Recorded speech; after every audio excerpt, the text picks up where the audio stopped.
Paano may ngiti? Peace be with you. Peace be with you. Maraming salamat aking mga anak na minamahal. Yan nga ang katunayan kung papaano ninyo pinahalagan ang mga ipinagkatiwala ng Diyos at Kanyang kaloob sa araw-araw ninyong mga buhay. Isa ito sa pagpapakita na ang bawat isa ay pinagsusumikapan makiisa sa gawain ng Diyos. Sa bawat pagtitipon na itinatakda ng Diyos saan man dako ng mundong ito.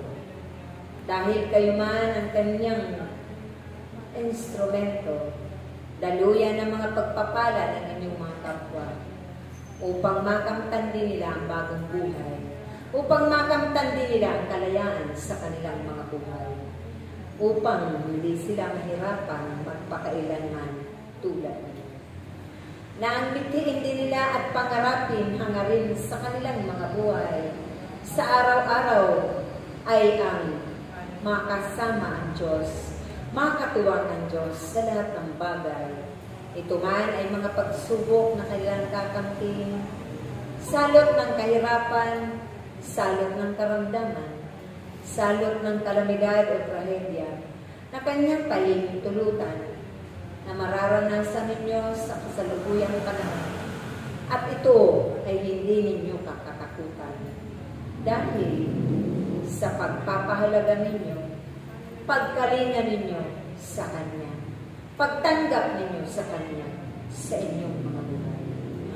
Isang tanda, aking mga anak, na lagi kayong nag-aaral sa Kanyang salita at mga katuruan na ito ang ibig niya sumainyo at manatili magpakailanman sa inyong mga buhay.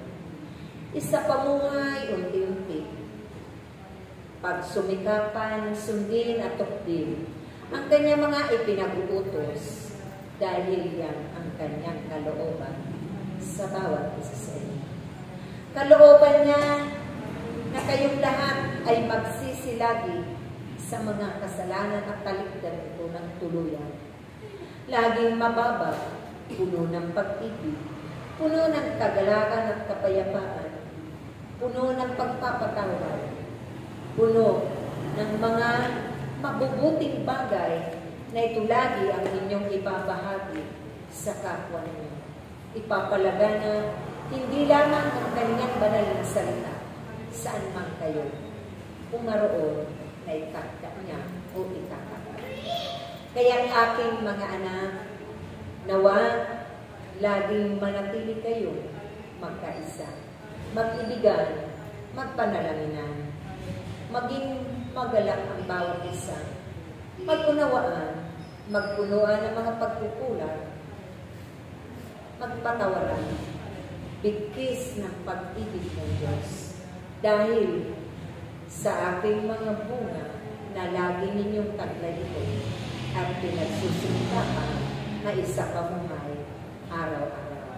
Sa inyong paghayo naman, lagi kayong magalak, puno ng pag-ibig, puno ng kababaan, puno ng kabutihan, na hindi kayo tumatanging sino pa man ang inyong nararapat at ito. Manatili nawa ang biyaya at pagpapala ng Diyos. Amen.